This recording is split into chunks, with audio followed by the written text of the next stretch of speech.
European Russian, the Institute for European, Russian and Eurasian Studies at the Elliott School and Ponar's Eurasian Network. Please welcome Madame Sviatlana Tsikhanouskaya.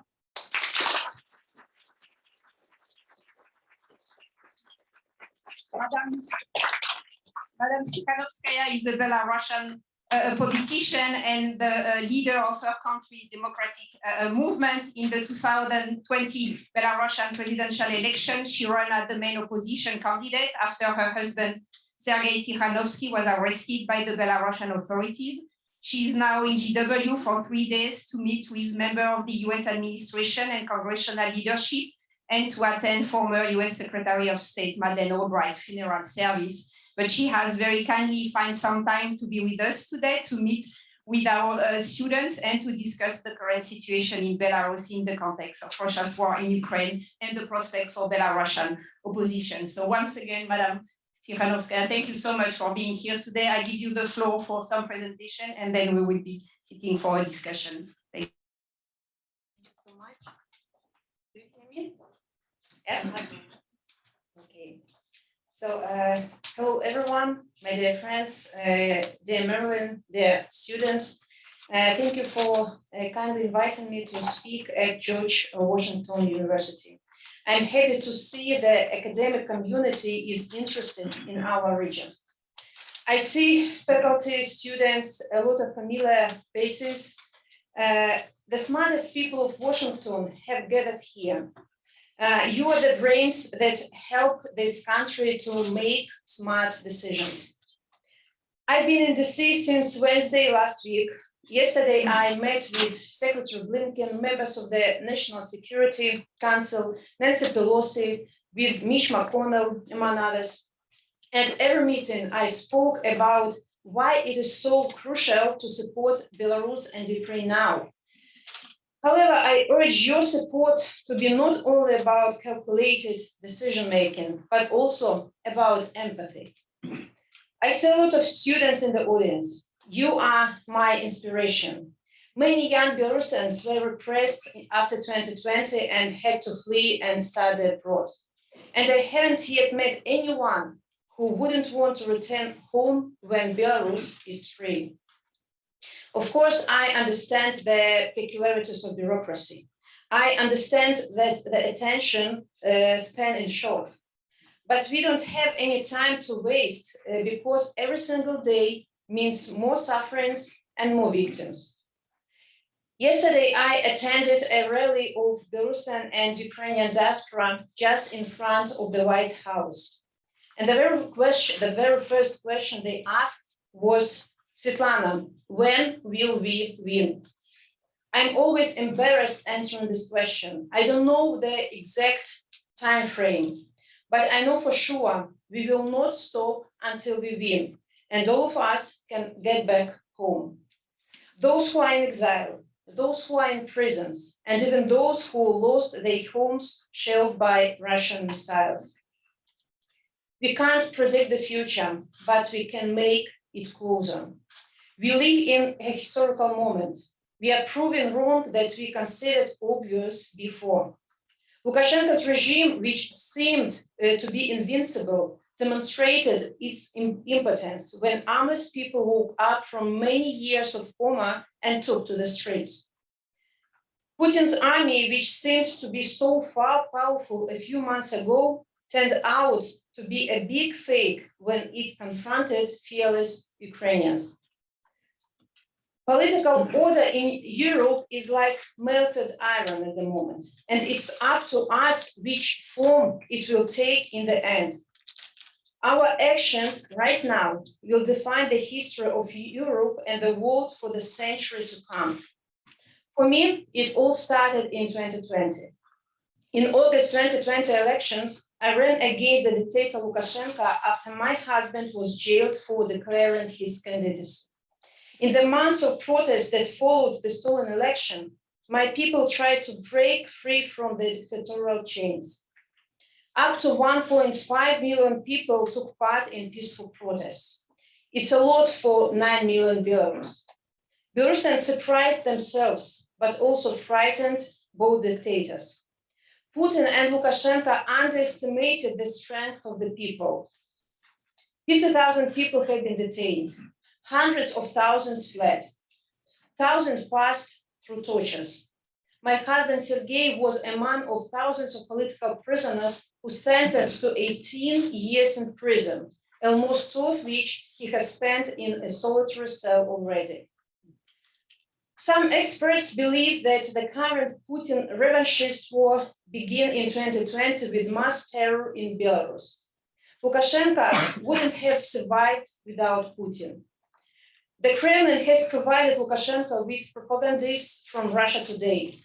Military units from Rosgvardia were actually stationed on the border with Belarus, ready to be deployed to rescue the drowning dictator. And Lukashenko is still paying his debts. We now understand that crackdown on Belarus civil society, the destruction of free media, alternative voices, trade unions, human rights defenders, were all a preparation for the occupation and for the war against the Ukraine. But the dictators failed to suppress our movement. Despite the brutal repressions, the protest movement continued underground, and after 2 years, it is still there. Belarusians united in an unprecedented resistance against the war.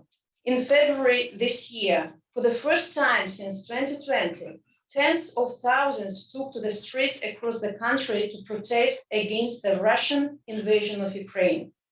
Our activists have government websites, volunteers hand out self-printed newspapers, and initiatives formed by the mothers of soldiers work with the military. And we can also claim 2 victories.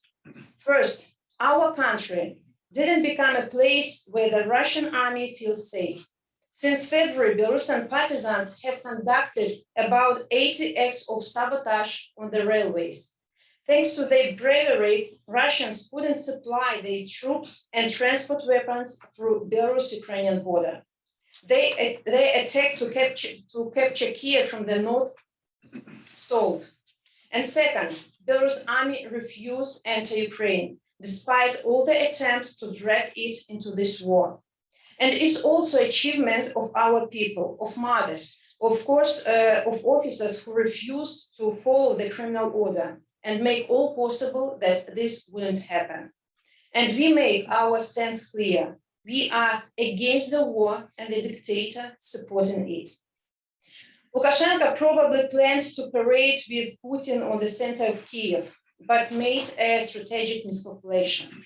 And he must be brought to justice. Of course, now he is trying to escape his responsibility. He tries to switch from arsonist to firefighter. No way, the West shouldn't buy this again. We must learn that the dictators cannot be re-educated or appeased. The mistakes of dictators, the strength of people, and the determination of the democratic world give us chance to stop tyranny. It's evident that dictators understand only the language of power. And I am glad to finally see the decisive steps by Western democracies. And we are now writing the crucial chapters in the history books of our generation to come. The bravery of Ukrainians and Belarusians will serve an inspiration for our children. And your voice is loud and strong. I hope you will use it on behalf of those who have silenced in Belarus and become of our history. So thank you for your attention, and I am open for the discussion.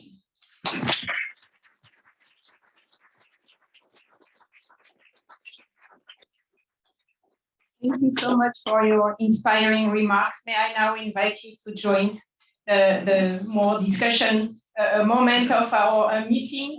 Yes, please. And the discussion will be led by my colleague, Director of PONARS, Professor of Political Science and International Affairs, GW, Henry Hale.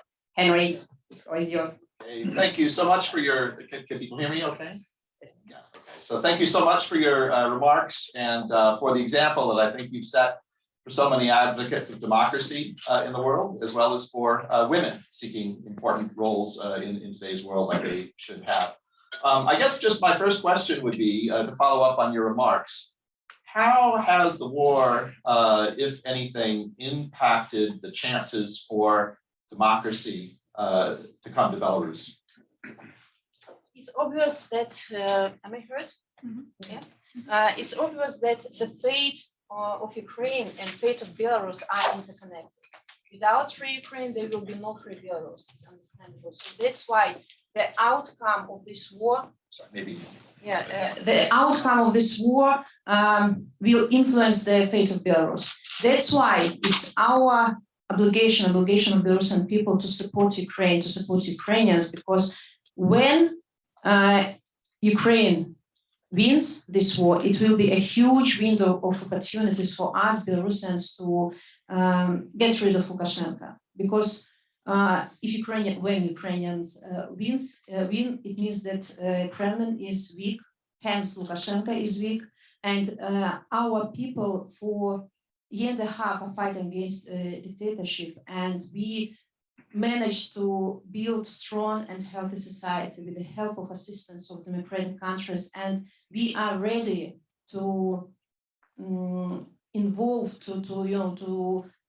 react very fast when this window of opportunities will open, and do everything possible for Lukashenko and his cronies leave our country.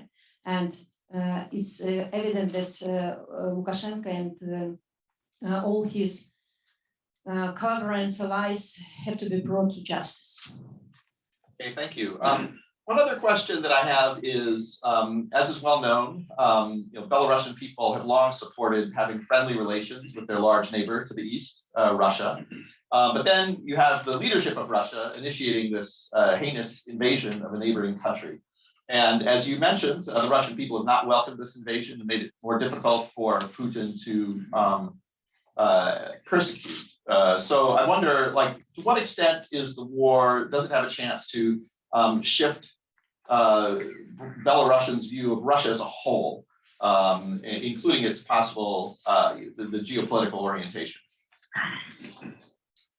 When Belarusian people are uprised against Lukashenko's regime, it wasn't a geopolitical fight. We understood at that moment that Russia is our neighbor and we will have to deal with this country somehow. We didn't want to make that geopolitical choice at that moment. And we, that moment I was sure that Russian government will see our brave people fighting with the dictator, and maybe they would stop supporting Lukashenko, because it was real people desire, people uprising. But Kremlin decided to support Lukashenko. Now we see why they did this, to make Lukashenko accomplice, collaborant in this war. It was like a preparation. And now before, and even in 2020, according to the polls, about 60% of Belarusian people were for a closer relationship with Russia, and the same 60% were for closer relationship with the European Union. So people didn't see enemies around us, so we wanted to be friends with everyone. And but now, of course, when the war has started, in people's minds, this shift is going on. They have to choose now what they want. Russia now, for Belarusian people, means war, means disaster, means poverty, means economic blockade, maybe Iron Curtains, and Europe means safety and prosperity. And now when Belarusian people are fleeing from repressions, they're not going to Russia. They're trying to get to European Union, because conditions for life is much better. And so now support of Kremlin, support of Russia is decreasing at the moment. So people started to ask themselves, where I want my country to go, to poverty or to prosperity? And I think that the choice is evident. Okay, thank you very much. Maybe now let's take some questions from the audience. So I have a lot of hands up. So let's start with Elena. If you could just wait, please, for the microphone and just introduce yourself. Thank you. Elena Nikolai. Elena Nikolenko, professor of political science at Fordham University. I have a question about labor strikes because in the fall of 2020, after the elections, a lot of workers at major state enterprises protested against the incumbent, the government. What do you think are the prospects for another labor strike in contemporary Belarus, especially given the fact that the war, to some extent, has an impact on the Belarusian economy? Thank you.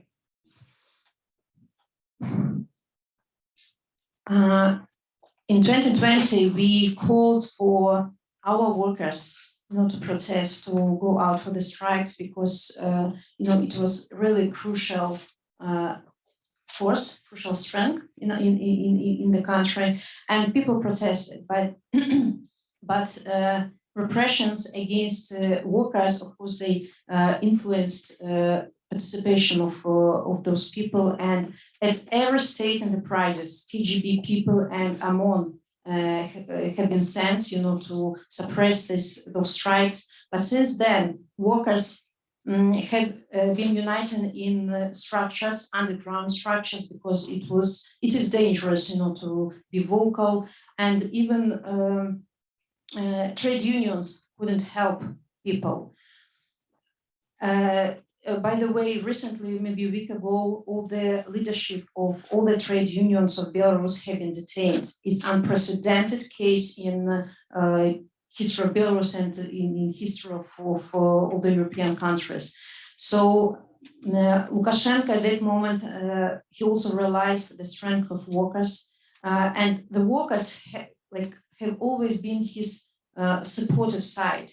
And he was so astonished that workers who had low but rather stable salaries raised against him, because he didn't understand that it wasn't like opposition uprising, it was uprising of all the people, of all the population.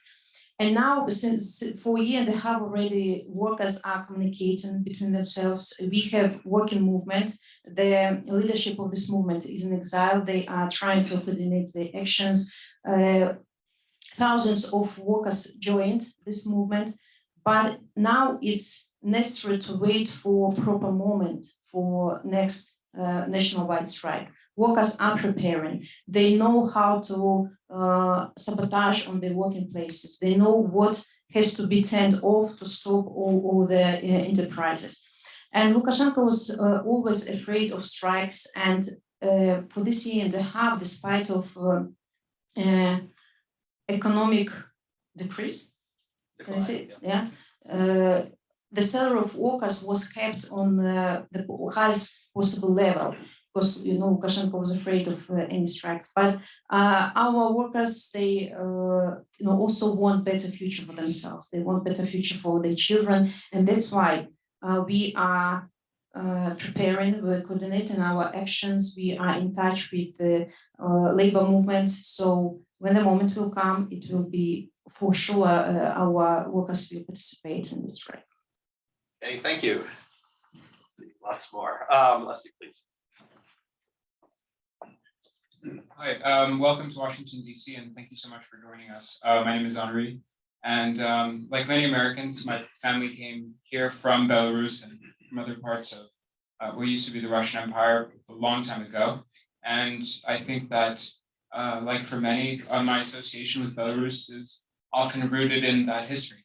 And I was wondering if you could talk about how we should look and think about Belarus in a way that looks forward to the future. Thank you very much.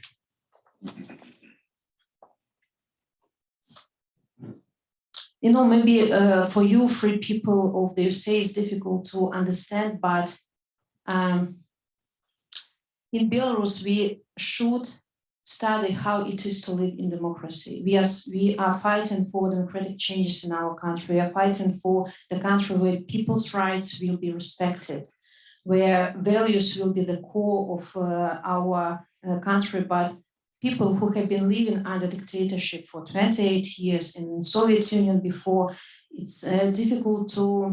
sometimes it's difficult for those people to understand how it is to be responsible for your country, how your opinion could influence the course your country is taking.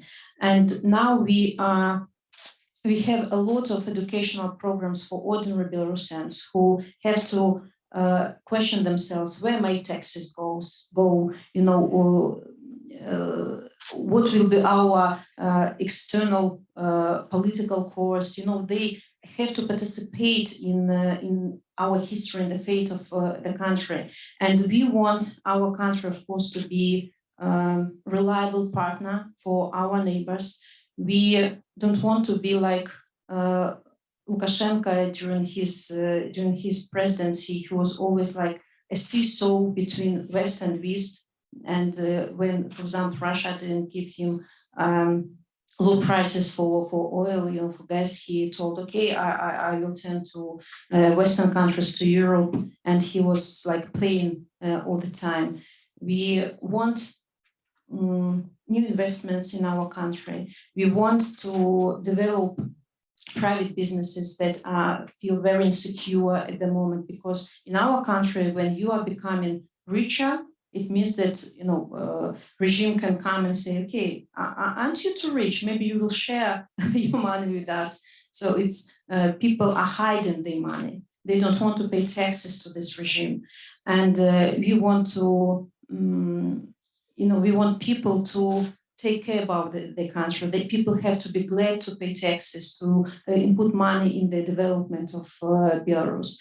Belarus is situated in a wonderful geographical position, and we have wonderful, hardworking people. And I'm sure that with good management of the country, with people who love the country, who want to work for the government, we'll be able to reach prosperity, good life we are dreaming about in the shortest time. Thank you. Yes.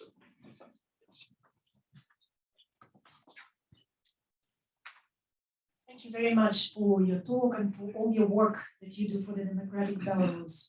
My name is Alla Leukovets. I come from Belarus, and I'm currently a fellow at the Kennan Institute Wilson Center. My question is about the Belarusian anti-war movement. Do you think that the West is doing enough to support it? And if not, what concrete actions would you like to see from the West to acknowledge the important role of this democratic movement? Thank you.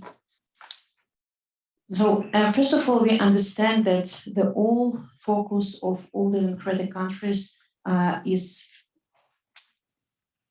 shifted to Ukraine. It's understandable, and we Belarusians also do everything possible to support Ukraine. But as you know, in Belarus, anti-war movement have been launched. Thousands of people joined this movement. It's not like organization. You don't have to be registered there. It's a movement when every person can do everything that he or she can, to support Ukrainians. Our refugees who fled country, Belarus, because of repressions, are helping to Ukrainian refugees. A lot of Belarusian men went to Ukraine to fight on the side of Ukrainians. They created several Belarusian battalions, and they are defending the dignity of Belarus, of Belarusian people. Our activists in Belarus spread true information about the war, because we see that state propaganda is reiterating Russian narrative that Ukrainians are bombing themselves, that Nazism is blossoming there, and also on. And we have to tell the truth to people. And even old people in villages have to get access to truth information. That's why our activist volunteers spread self-made newspapers, leaflets to every village in our country. Our partisans blocked railways to stop Russian equipment moving through Belarus to Ukraine. Every person became a journalist somehow in Belarus. They made pictures and videos of Russian equipment and Russian troops crossing our country, and immediately published it or sent to Ukrainian army for them to be prepared for possible missiles or bombing. And if before we asked support to civil society, to initiatives, to organizations, NGOs of Belarusians who are fighting against the dictatorship, now we are asking for more support to this partisans war, to our activists on the ground, to cyber partisans, to our volunteers who are working in Ukraine, to our doctors who work in Ukrainian hospitals.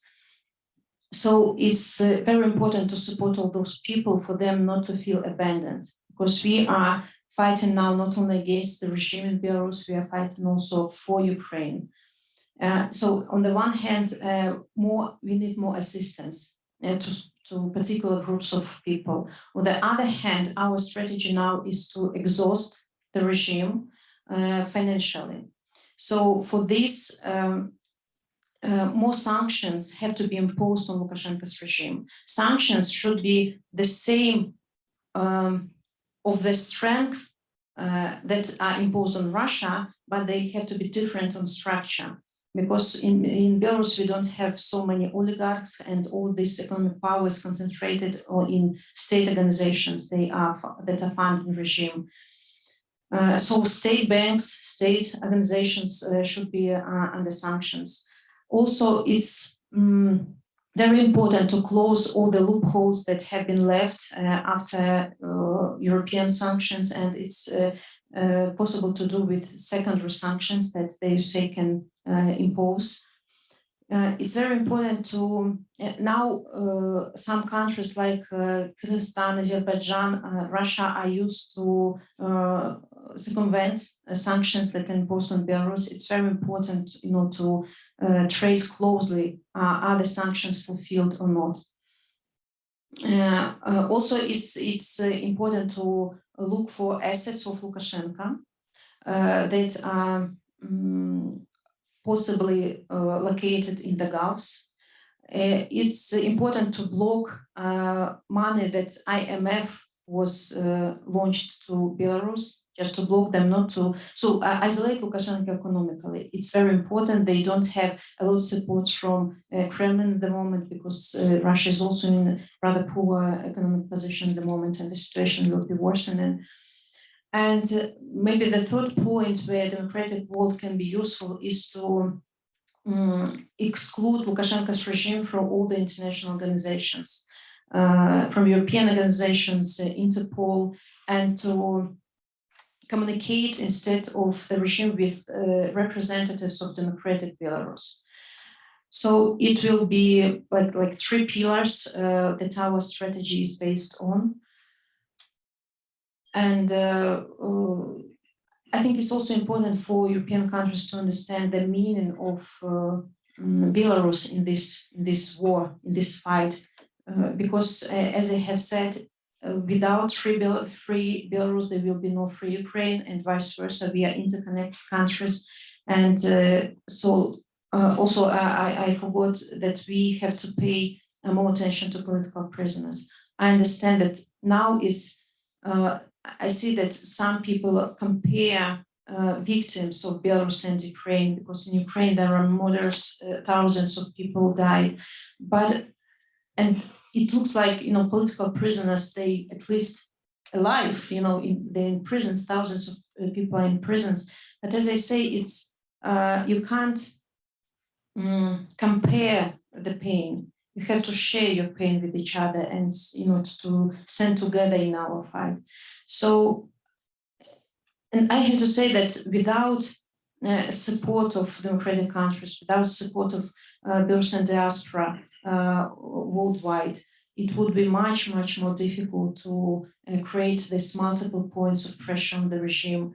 It is difficult now, but it would be much more difficult. So using this moment, I want to say thank you to everybody who maybe once wrote letter to a political prisoner, who supported families of political prisoners, who wrote an article about our situation, who, supported small businesses or Belarusian initiative.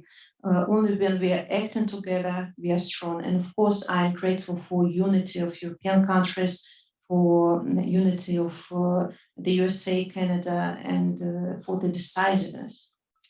Okay, I think we have time for one more question. I'll get to take it from this part of the room. Let's see, maybe the gentleman in the very back.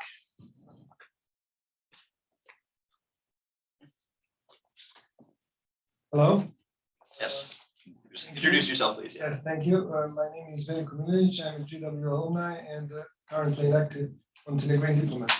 So I just want to draw on what you said. You said that you cannot appease dictators, and that you have to base your policy on principles, and basically that you cannot have a little regional Putins without the big Putin.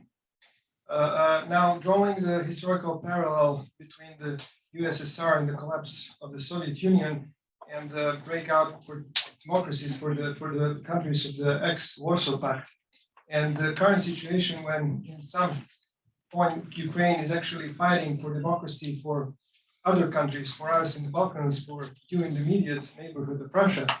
I was just wondering to hear your opinion on the window of opportunity when the Russian regime will collapse, because it will, it's based on the individual, and what would be the time frame of the circumstances that will lead towards the breakdown of the Russian regime? How do you see the role of Belarus in that context and the role of the European Union?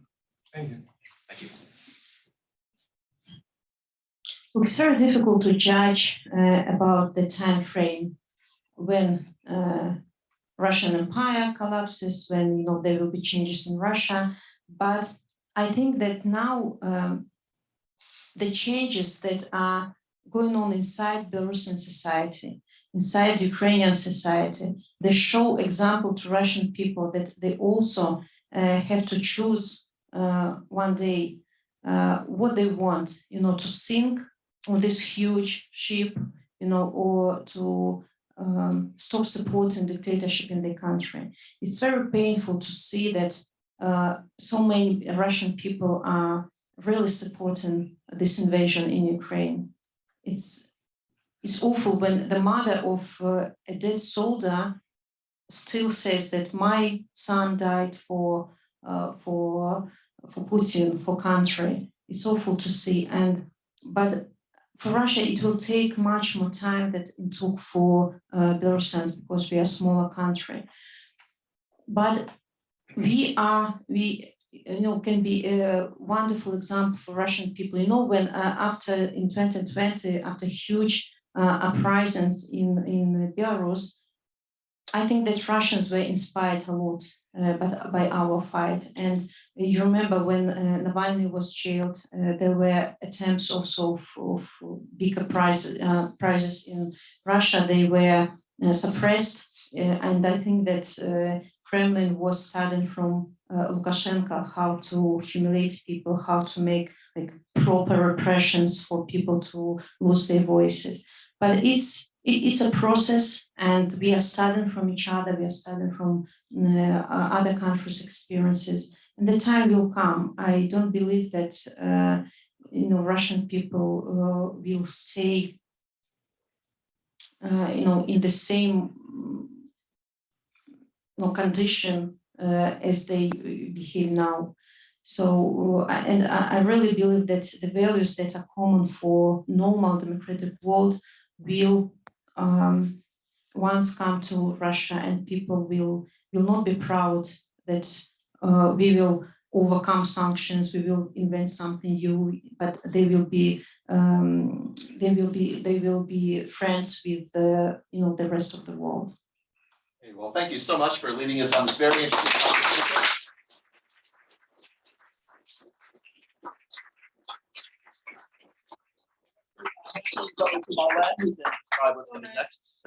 Yeah, it's time for us to conclude the formal part of that event, but we still have about a little bit less than 10 minutes for more informal interaction and photo sessions. So I invite you to come, and especially if we have GW students or Belarusian Ukrainian students are very much welcome to enjoy still about 10 minutes of interaction. Once again, thank you so much, Madam.